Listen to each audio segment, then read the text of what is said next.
Our church is committed to this idea that engaging the Scripture 4 or more times a week is the most important high leverage behavior you can participate in if you want to grow closer to Christ. It's the Word of God that's going to move you closer to Christ more than anything else that you can do. So we've committed to this process, trying to read the Scripture together. And so this last week, we've been reading the story of the feeding of the 5,000. I hope that you've been doing that. We're in a section of readings about the work and the ministry of Jesus that started with his baptism, the announcement of his ministry, his temptation. Then last week, we saw the healing of the blind man, Jesus' power, his prophetic power to bring sight to people. And this week, the feeding of the 5,000, and next week, the last in this series, which is Jesus' power over the forces of nature. So you could read that passage this week and think about it. It's listed in your in the handout. And so I'd love for you to read it along this week and be thinking about Jesus' power. Then we're going to turn to a section where we're going to read from then until Easter about the last week of Jesus' ministry, that week in Jerusalem and the things that led up to the cross, to the crucifixion, to the resurrection, and to the celebration that we have of Jesus. So I'd love for you to engage in that process. So we're in worship planning, we're constantly looking ahead several weeks and months, and then, so I'm kind of thinking about, and I knew this week we're going to be looking at the feeding of the 5,000, this amazing event. We know from the text of the Scripture that it's one of those things that everybody paid attention to. All four of the gospel writers wrote about it. That's unusual in the Scripture. We don't get that in lots of things, so this is a really powerful moment for all of them. It was a marker, kind of a signature event, and as we think about it, what does it mean? And thinking about this crowd, this big crowd of people that had to be fed. I asked people what the biggest crowd, I probably didn't ask the question that I wanted. I wanted to know what the biggest crowd of people that you were ever in. Like there was a lot of people at the meal. So I think people responded like, what's the most food you ever ate, right? Some of them are the same, right? So maybe you've been at a Hawaiian luau, somebody had been, so a big festival kind of meal. Christmas dinner, big kind of meal. Thanksgiving, a big kind of meal. The Authentic Youth Thanksgiving feast. A bunch of tacos, chicken nuggets, Cinnabons, corn nuggets, and burgers. There you go. All right. The New Moon Festival banquet in northern Thailand in 1992, there were 7 courses. Did you see the moon last night? Unbelievable. It was beautiful. Right? The Lord's Supper, a big meal, right? We're celebrating. Fogo de chao, which they say I can't spell, which I couldn't either, right? I don't know what it's like. It's a Brazilian meat fest, right? There you go.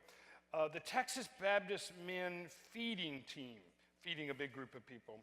In India with someone in their home eating on their bed. So what I really was asking was, what's a place you've been at where a lot of people were fed before? Like, have you ever been someplace where 4,000 or 5,000 people have to be fed, right, at the same time? So I was trying to think about where you might be in big feeding environments. So I've been to a couple of conferences where there are 3,000 or 4,000 people, and everybody's got to eat lunch, and you can't leave, and they've got to figure out a way for everybody to get fed with efficiency, quickly, happily, right? So this feeding miracle is a logistics nightmare, right? How do you get all these people fed? And the Bible is unclear about the mechanics, right? You're not going to this passage to figure out how they organize the thing. There's something else going on. So I'm reading about the passage and thinking about the passage, and I'm listening to a podcast a couple of weeks ago, and in the podcast, it talks about the largest refugee camp in the world. This is Dadaab, the largest refugee camp in the world. 500,000 people. So number one, I was listening to this going, what? There's 500,000 people. Where are they? They're on the Kenyan-Somali border, just inside of Kenya. Why don't they leave there? because the place is surrounded by a fence, barbed wire fence, and a desert, and armed forces keeping the people from coming anywhere south, that is, coming into the country of Kenya. They either have to go back to Somalia or they have to stay in the camp. Now, going back to Somalia is a bad choice because there's a civil war there. There is death, starvation, and deprivation there. So those 500,000 people have left the country of Somalia. They're there in this refugee camp, and the refugee camp's been there for 20 years. People are not allowed to leave the camp. They're also not allowed to have jobs. They're not allowed to make any money. So they live there every day with the hope that somebody's going to feed them. And so aid workers come in and they bring food in every day and they distribute food. They distribute food. You get to get food according to your ration stamp every 2 weeks. You go into the big warehouses where they bring the food in, you get 2 weeks worth of food. You walk outside with your 2 weeks of food, and as you walk outside, you have to make a choice whether you're going to hang on to all of your food, take it home, and use it to eat with, or you're going to sell your food. You're going to begin into the barter that goes on in the camp if you want something else. And you measure everything you want by days of hunger. That's how you get whatever else that is that you need or want, that the price of anything is measured in hunger. So if you want a little sugar, for instance, somebody's going to have to go without eating for a day. If you want something more complicated than that, then it is going to be the number of days that it takes to get that.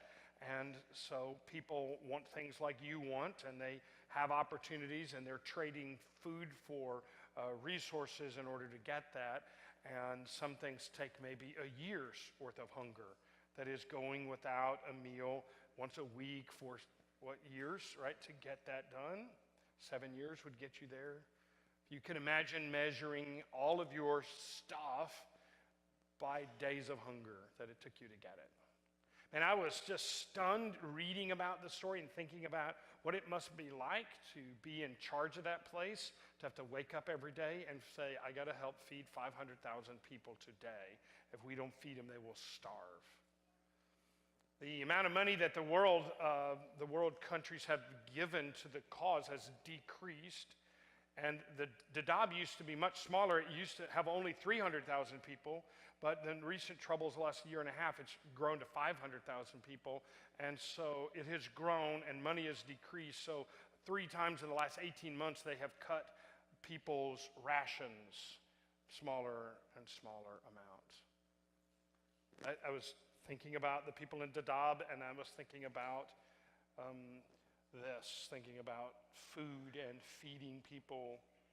Now, that's not the refugee crisis most people are thinking about in our country, right? I mean, the Syrian refugee crisis has kind of risen up, and there's this other whole crisis that most of us even paying attention to, don't even know about. That's just this group of people. It's really crazy. But Syrian refugee crisis, this is one of the Syrian refugee camps. Similar situation. Every day people have to go and get food. They distribute food differently there. Every day they open bread markets and families come and get their daily bread. And it takes this family, this is an interview with one of the people living in one of these camps, they spend an hour to just go get bread. And when they distribute bread in the camp, at 5 different places that open at daybreak, people line up and are waiting there. They distribute 500,000 pieces of bread daily, about 4 per person. This is just like, man, my brain was just crazy thinking of that many people and trying to feed that many people.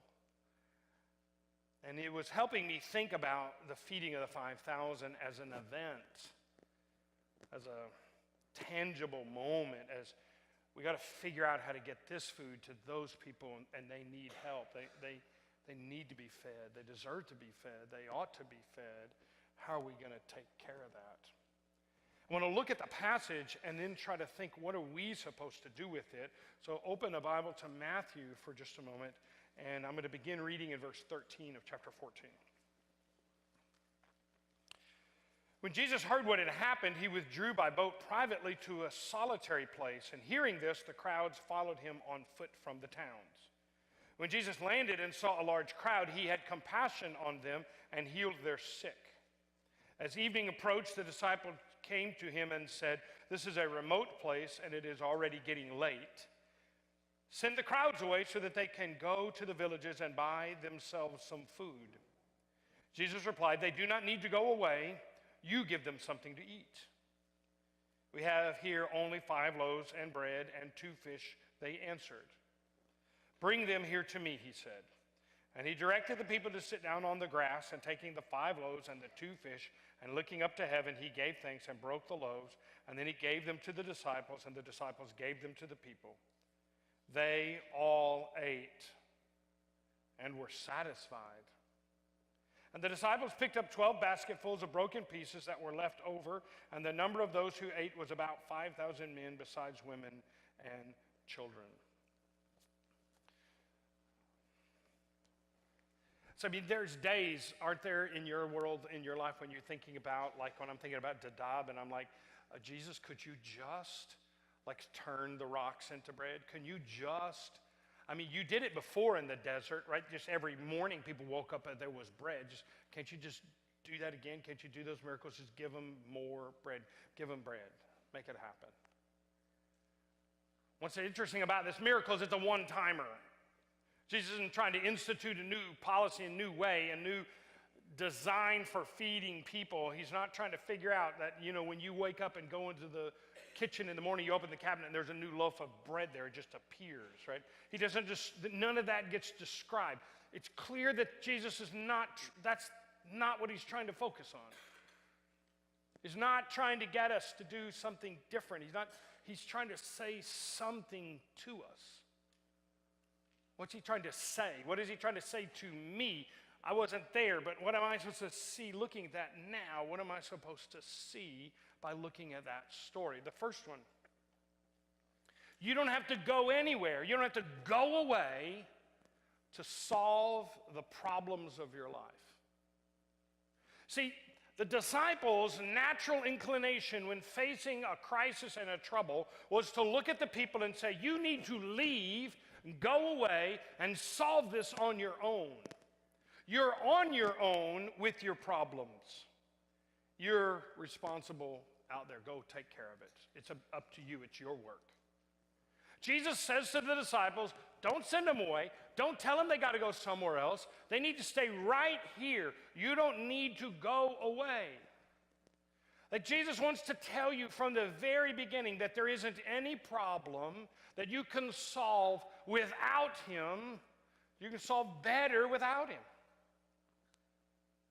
Whatever you're facing, the trouble, the crisis, the difficulty, the hunger, the deprivation, you will solve it better with Jesus than without him. But we live in a world where we're very tempted all the time to try to figure out how to solve our problems on our own. And we don't bring our problems to the feet of Jesus and make them conform to him.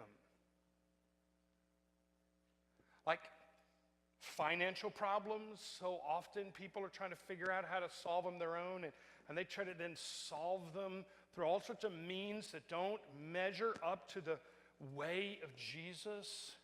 I watched this movie about the housing crisis, mortgage lending, greed-infused, horrible process. It's like that's all about people trying to solve their problems outside the ways of God. It's all about self and selfishness. And Jesus says to the disciples, that's not my way. Don't send them away. I think Jesus might be saying to you today, wherever you are, whatever it is you're facing, Jesus wants to be involved in solving the problems of your life and walking with you through them. Don't leave. The second one, the thing that all of the gospel writers are stunned by, really amazed by, is that there was abundance. At the end, there was a bunch. Because mostly what we do is we live in a world of deprivation and scarcity. You know how people are with, scarcity. The few times we've done stuff in Ethiopia where I've been kind of on the edge of frightened, like on the moments when I'm thinking, "Ooh, this could go really bad." One of them was early on in our work in Ethiopia. We were coached by some people that were helping us in ministry to take things to distribute, and we were taking health packets. So there was stuff that we're distributing. And in a group of people, when they aren't certain there's enough for everyone, fear took over the crowd, and their physical force of pushing forward, their physical tension rose around us because scarcity creates so much fear and anxiety. When Jesus fixes things, he doesn't fix them in a way that leaves you wondering if there's going to be enough. You are certain there's enough of Jesus. You're certain there's enough of God. You're certain that God can surround you and your problem. There's enough. I was thinking about my father-in-law. We were at Cindy's house yesterday trying to get things ready. We're trying to get the house ready for sale and all the stuff that comes with that. But it's reliving lots of memories in that house. And I was remembering one of the very first meals I had. Cindy has 2 younger sisters, so I'm the first boy that got invited to the family, right? And that meant that Bob, who had had these 4 women to take care of him for all these years, who was a little spoiled by them, right? This is what happens when you get a dad and 3 girls and a mom, right? So they kind of surround him, they all coddle him, they're all taking care of him. And the moment I knew where I fit on the pecking order, right, was at one of those meals, and I took the last biscuit. And I was like, "Oh, that's not your biscuit. That's Bob's," right? He gets the last one. That's not yours, right? And there's been moments in time when they have reminded me that of 30 years on, right? It's like, don't take the last biscuits, not for you. In a scarcity situation, people reserve, they hold back. And scarcity is one of those things that hurts our society. Because scarcity is an artificially created reality because there's clearly enough. I read an article this week, an economist who said that if one of the lottery winners, just one of the lottery winners from this last lottery, would give all their money, there's about 11 countries that you could totally eliminate hunger in that country if you just give that away. It's not that there's not enough resources, it's just that we kind of have generally held on to the resources, and that scarcity mentality has kept us broken and isolated and alone and away from the needs. See, I think Jesus is trying to tell us something, he's trying to teach us something, and I think he's trying to teach us something very specific about food, that there's enough to go around because God makes it all. It's his. So there's some people that are going to come and they are going to deliver food to you right now. And if this runs out, we have more, right? And we want everybody, I want you to take a chunk. You're not taking a Lord's Supper nibble, right? This is not a tiny, I want you to take one of these chunks of bread. You get a chunk today, right? And I want you to, you're welcome to gnaw on this chunk of bread during the whole service. You are authorized to make crumbs on the ground. We'll clean it up. We understand that that is a likely result of what's going on here. We want you to have a chunk of bread. We don't want anybody to go without. We want you to have some bread. All right, so pre-chunked bread is coming to you. We want there to be enough. There, by the way, there were 12 baskets up here full of bread. That abundance thinking, we want that to get in your head and your mind and your mouth today and begin to think about abundance. What does it mean that there's enough? That there's more than enough? And where would that stretch me in my life if I really believed there was enough and I didn't have to hold on to so much? I didn't have to have so much just for me. There's enough.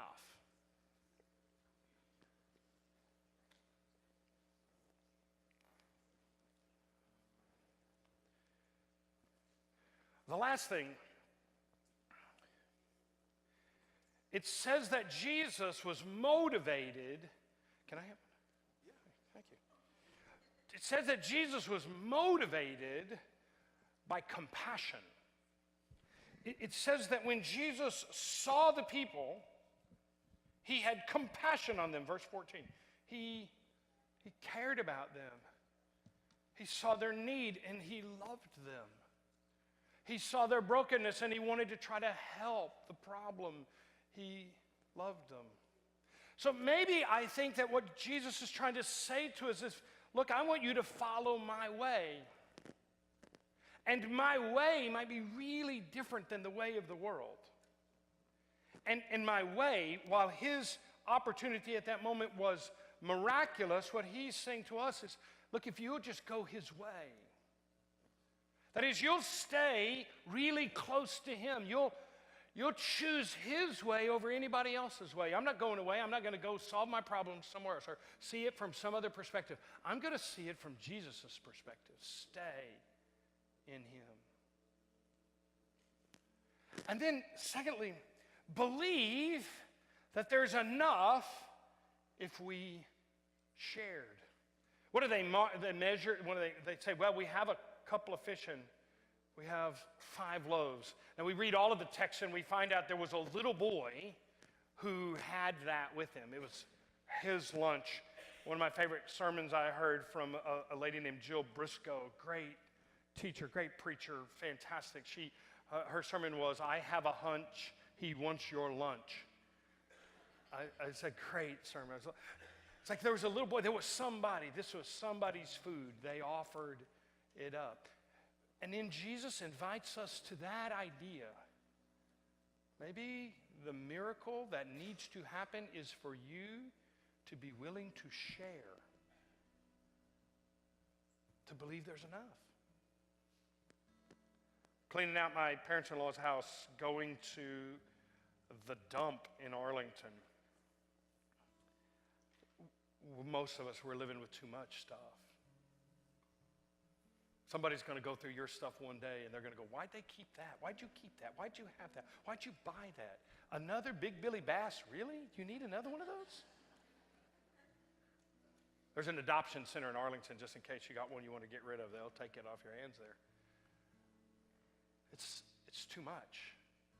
We got to cut down, pare down, give up, give away.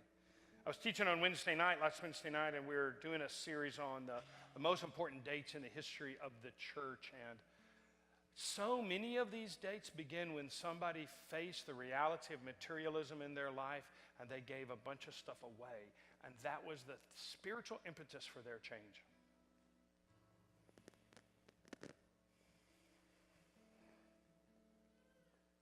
And then Jesus says, if you could be motivated in that, not by pity, not by judgment, these people are weak, these people are bad, if they just get it. No, if you would be motivated by compassion, that is your heart moving to another person's heart. See, that'd be the miracle that could happen in you today. And then there'd be enough. There'd be abundance for lots of people.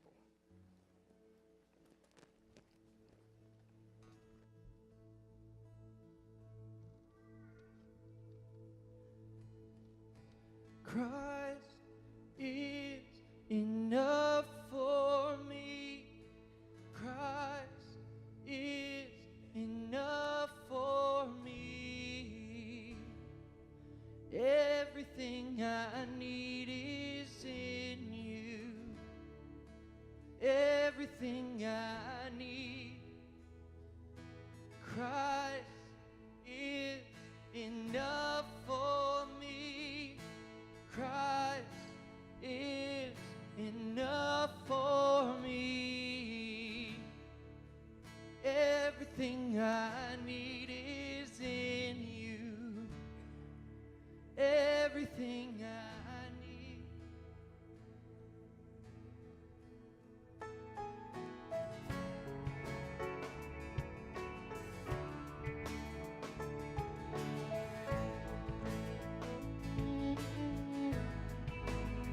read these words, sing these words with us. Christ is enough. We're satisfied in Him.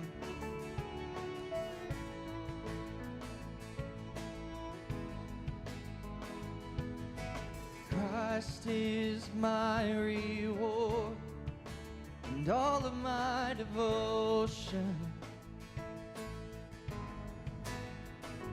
Now there's nothing in this world that could ever satisfy.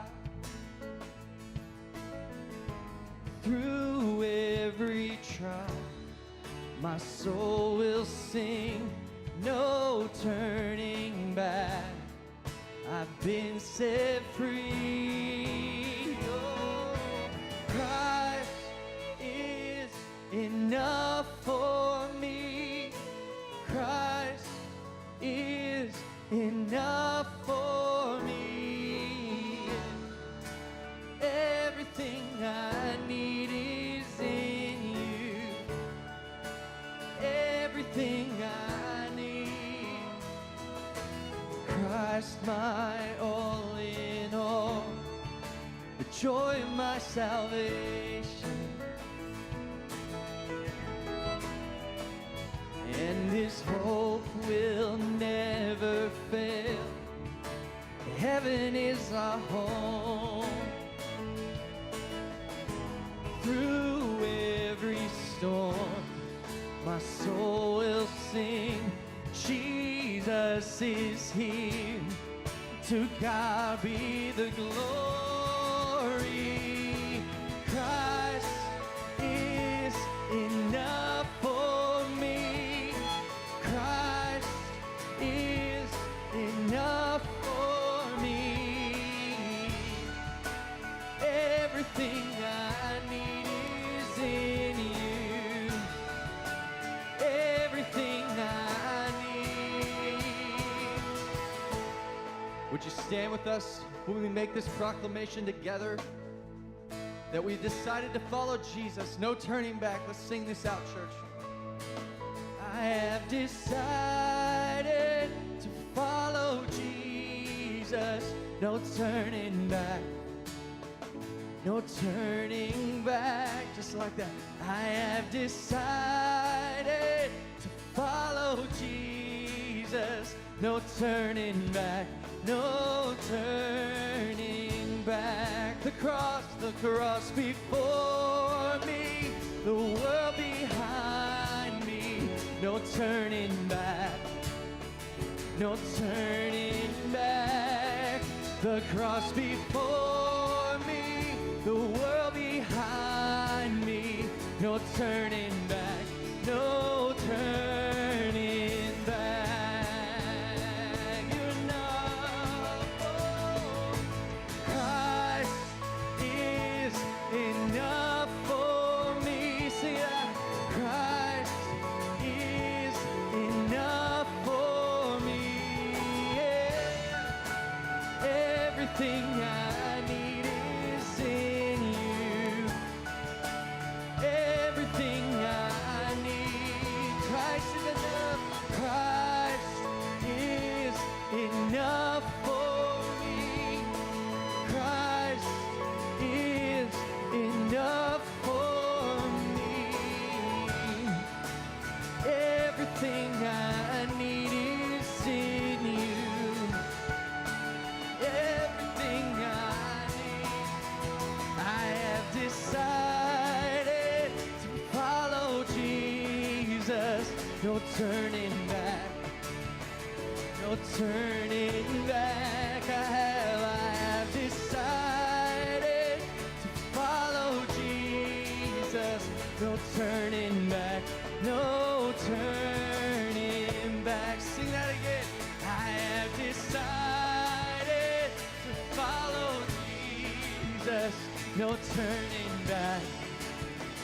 No turning back. I have decided to follow Jesus. No turning back. No turning back. No turning back.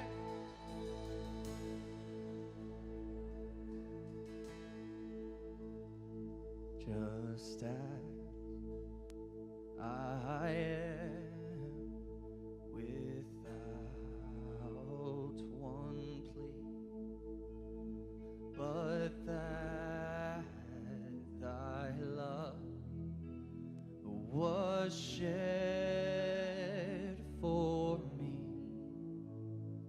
and that thou bidst me come to thee, O Lamb of God, I come, I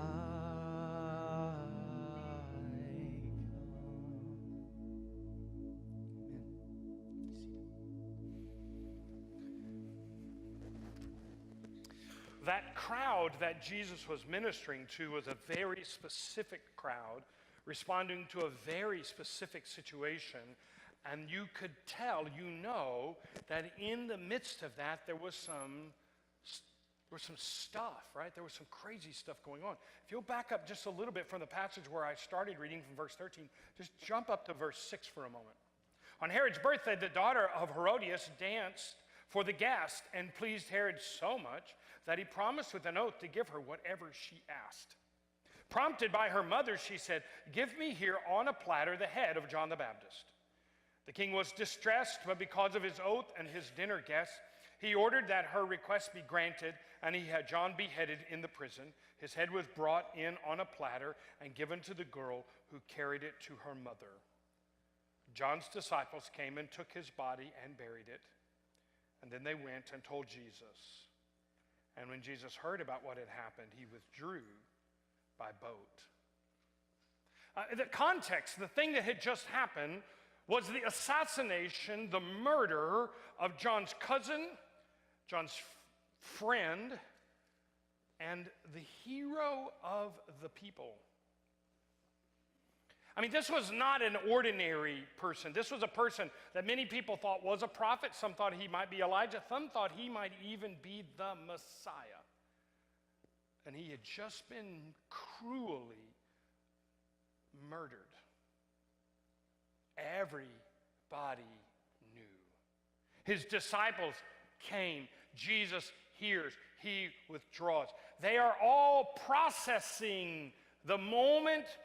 This moment of loss. Can you imagine all these people with their hopes and their dreams and the desires that their land would be different, that one day they would be free, and that this might have been the beginning of it with John? To see him slaughtered, to see that death. 5 years ago, Arab Spring swept through so many countries, and people are responding and thinking back on that. And I was reading this week of people's response, people from those countries where their hopes and dreams have been crashed. The thing that they thought might happen, that freedom would come to them, that they would be liberated, they would be out from underneath repressive regimes. One of the writers from Egypt, who was very popular at the time that it happened, one of the leaders, an identified leader, people came to him. He's been in prison now for 4 years. He's been in prison because regime change and top down and all of the things that they had protested against. He said, "My message is not one of hope, and yet I feel important to remind people that even after admitting defeat, we can still resist." He resists in prison. It's been months since I wrote a letter, more than a year since I've written an article. I have nothing to say, no hopes, no dreams, no fears, no warnings, no insights, nothing, absolutely nothing. Can you imagine that there were people that came to see Jesus wondering what was going to happen next to them? Were the Romans going to come in and destroy them? Was this just the beginning of the slaughter? They had seen it before. It was typical. You go after the leaders, then you start down onto the people. There was fear in their midst. One of the people writing about it said, when we started, we had such high hopes. We came out in January of 2011 with a banner, bread, freedom, and social justice. And now the regime is trying to make sure that there isn't any chance we can do anything. There's no way through. And he says the fury, the underlying pain and terror, it says When the eruption comes, and it will come, it'll be born of despair rather than hope. It won't be because they think there's going to be a better world. They're just going to tear down the one that they're in. Can you imagine who is in the crowd that Jesus is trying to deal with on that day? One of the people in Syria wrote, I thought that when a people rose up against oppression, they were bound ultimately to win. He says, I was wrong. Can you imagine the hopelessness in the crowd that Jesus was ministering to as he's facing the death of John? And he ministers to that crowd and he faces that evil thing. This is the place on the shore of the Sea of Galilee that likely the feeding took place. We know by descriptions kind of where it had to be, how the Sea of Galilee works. It's not a very big place. This is the church of St. Peter, and it's on the shores of the Sea of Galilee, likely right in the area. Tradition has it that this is the spot, and one of the oldest pieces of Christian artwork is there in that church, on the floor of the church. It's a mosaic that's there, and the mosaic has a kind of a retelling of the story. 2 fish, 4 loaves, you see in the mosaic. The 5th one is the one that sits on the Lord's Supper table, right above the mosaic. The cups that we're going to be serving out of today are cups that have that mosaic bought from a place called Tagaba in Israel. When I was there, I bought them. And they represent this moment, this feeding of the 5,000, which the early church connected to the Lord's Supper. It was about Passover when this happened. What's missing from that story is the cup, and so now I want to extend Jesus' teaching for just a moment and say, while the bread talks about the abundance of God and the generosity and the grace of God, the cup might talk about the judgment of God, the accountability of God, and it's the part of the supper that you might need to tense up just a little bit before you take the cup. Like Paul in his advice about the Lord's Supper, he's like some people have come and eaten this meal just willy-nilly, and they haven't been thinking it through very well, and they didn't do any of the work of kind of confession, of trying to get it right. And Jesus, even with his own disciples, says, are you sure you can drink this cup? And so we were kind of working on that theme. It's like, how could I provoke you just a little bit to be a little fearful of this cup? And so we decided that we're going to offer the common cup today. That is, you drink out of the cup after somebody else. And I imagine a lot of people right now are going, nope, not doing that, right? First time I shared the common cup was in Russia. I was preaching there on one of our trips, and I was there, and the common cup is going to be served. And I found out at the end of the way they did it that the guest preacher got to go last. So they just had one cup for their whole crowd, and everybody's drinking out of that one cup, and people are getting the juice mustache kind of thing, little ladies with little fur, and you're just like, there's all that tension in you as you see the cup coming towards you, right? So my hunch is some of you now. I don't want to too easily get you out of this, but I want you to know there's other little cups here, and so if you can't face the common cup, there's a cup here, and we want to make it a legitimate choice, but I want to see if I can stretch you just a little. And so we thought about the common cup. It's like the common cup is the most intimate thing you can share. And this meal is an intimate, family-driven, communal meal. It's intended to invite you closer in. Sometimes the way we do it kind of tends to push us apart, but maybe the common cup today, if you take that step, it might draw you closer in to the family. I don't know if you've ever been in a family situation where you're all eating out of using the same utensils, right? I mean, we don't talk about it in public, right, very often, but every so often that happens. I know husbands and wives who share, drinks, utensils, just not toothbrushes, right? That's the border, right? We can't share that. What can you share, right? I was with my family. We were camping. We were backpacking. We were up in the Chizos Mountains out in Big Bend area, and we got to the top, and we said, okay, let's get ready for a meal. And we realized that none of us had brought cooking gear. Like everybody thought it was somebody else's job to bring the cooking gear, and so we had the food and we had everything ready. We had one canteen cup, my canteen cup. It ran around my canteen. So it was a canteen cup like this. And so for 3 days while we were backpacking, we cooked all our meals out of one cup and ate all our meals out of one cup for 3 days. Right? You'd do that with your family, wouldn't you? So maybe Jesus is trying to, would you drink the cup? It's complicated. So we were pitching the idea of having the common cup, and there's enough nervousness about that, right? And so we consulted with a couple of people. We consulted with a couple of doctors who said, yeah, I'm okay with that as long as there's real wine in it. So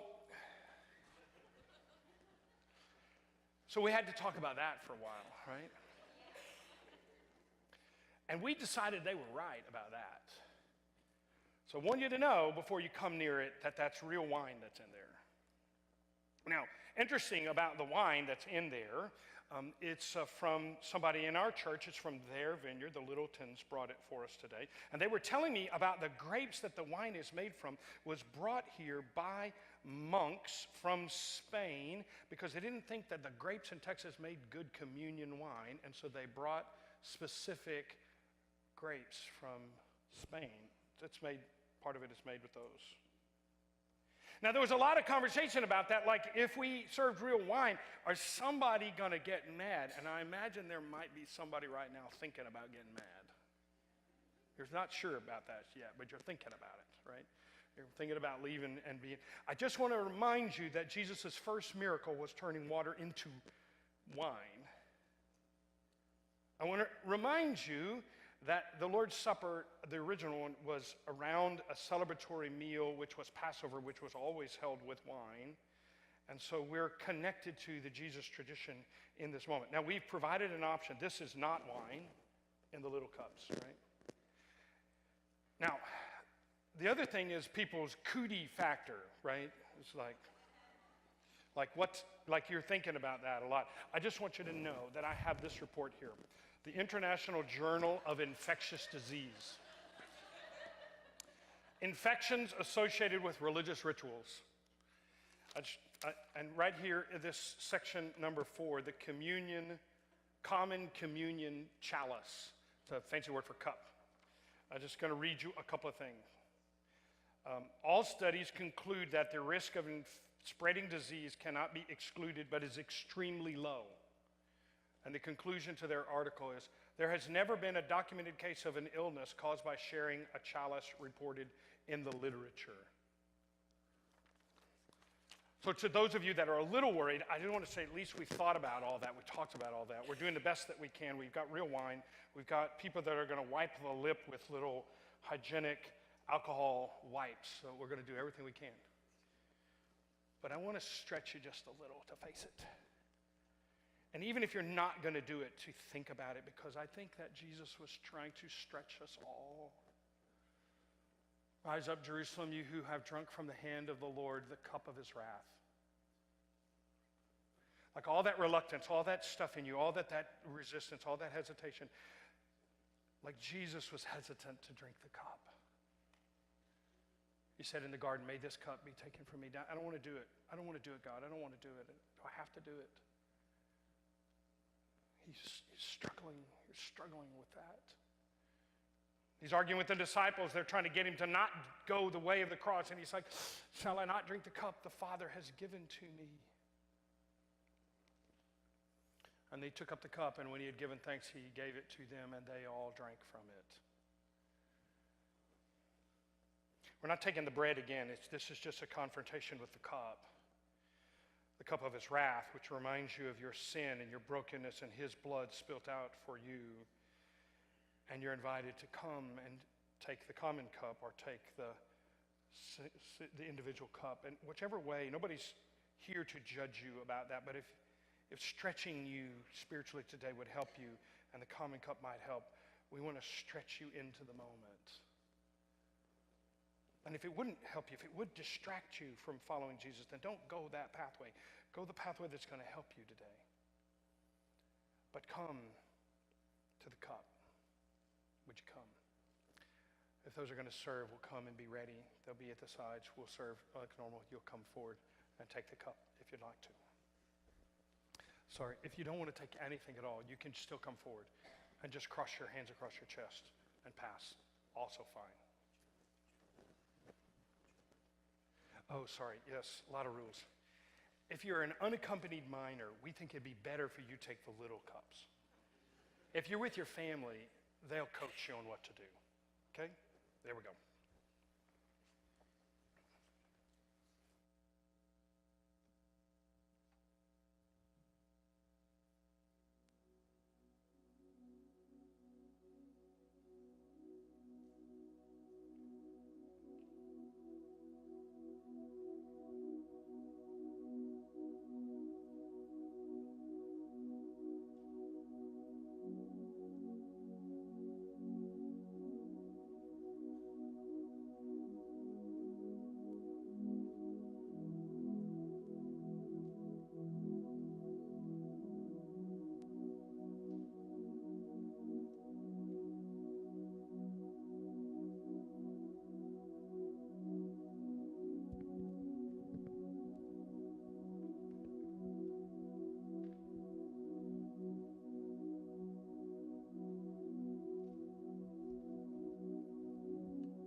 I hear the Savior say, thy strength indeed is small.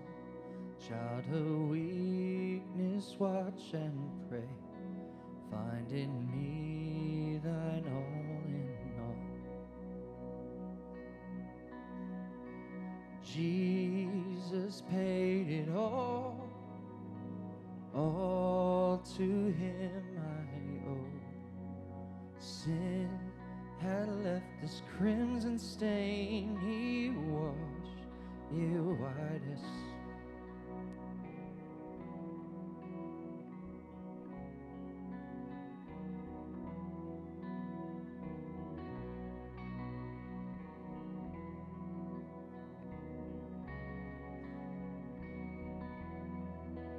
Lord, now indeed I find thy power and thine alone can change the leper's spots and melt the heart of stone.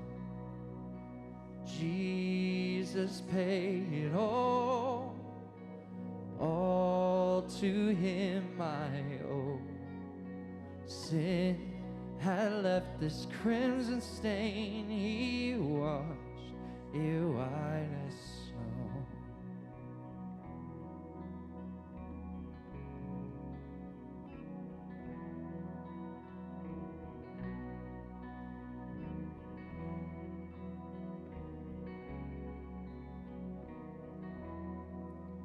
And when before the throne I stand in him complete, Jesus died my soul to save.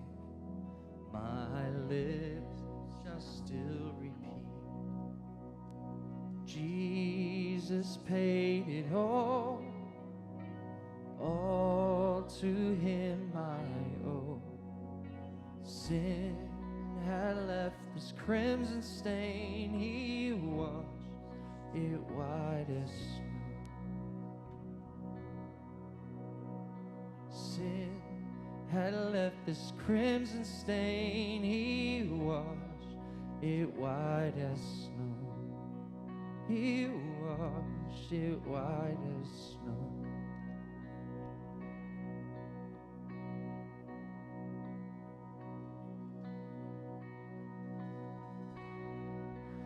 Oh, praise the one who paid my debt and and raised his life up from the dead. Oh, praise the one who paid my debt and raised his life up from the dead.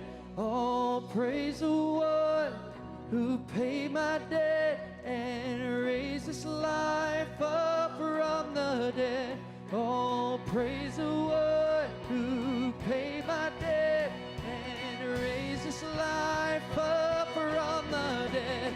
Oh, praise the one who paid my debt and raised his life up from the dead. Oh, praise the one who paid my debt and raised his life up from the dead. Jesus,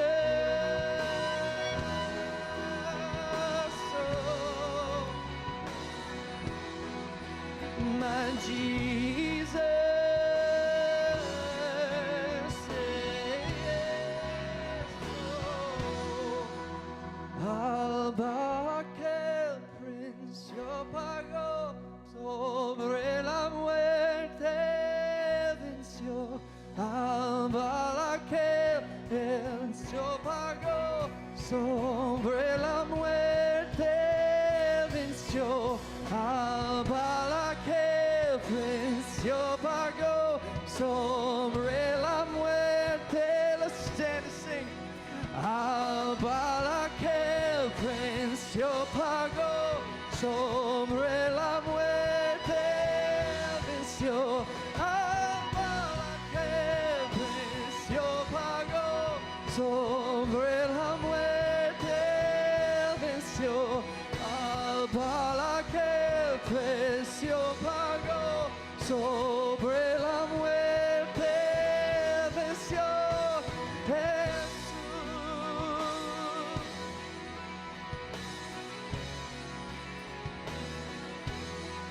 Oh, Jesus. Let's sing Jesus Paid It All as we close today. Jesus paid it all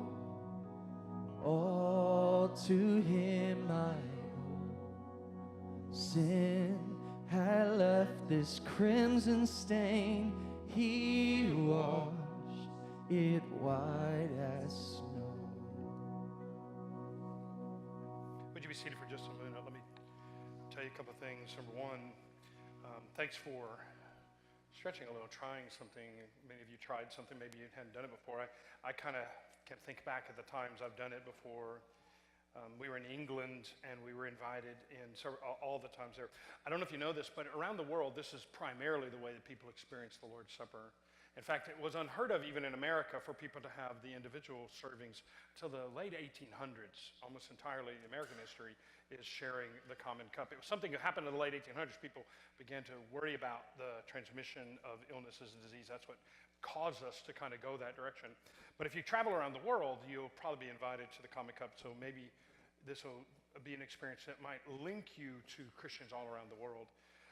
The first time I did it in Russia, when I did it and I was last, I took way too big of a gulp, right? And one of the things you feel like when you're, the difference between drinking wine and grape juice is that visceral feeling that you get it filling you. It's really a different feeling. It's one of the things that might be, that you might get connected to as you do that.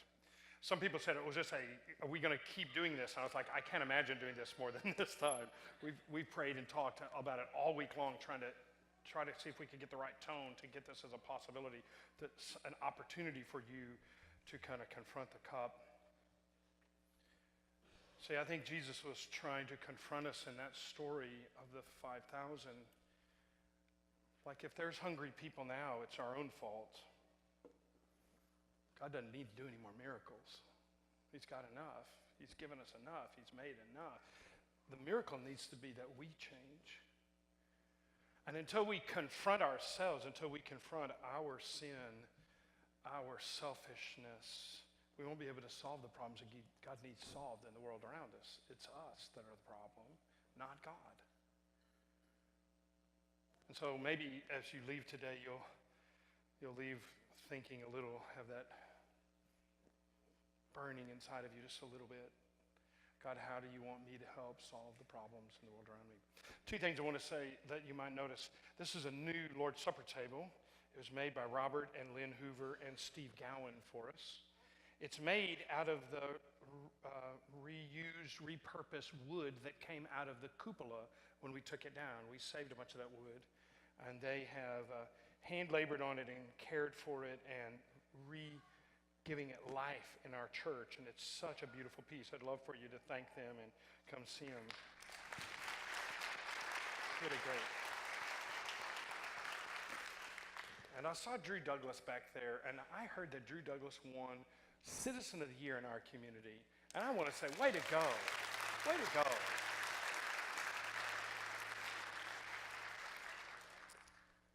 Glad that you're here today. Go and be a miracle. God needs you to be a miracle this week. Why don't you stand? We'll be dismissed as we say our motto together. Will you say it with me?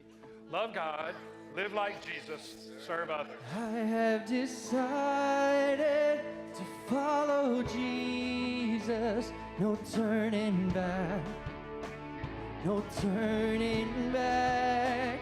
I have decided to follow Jesus. No turning back. No turning back. Christ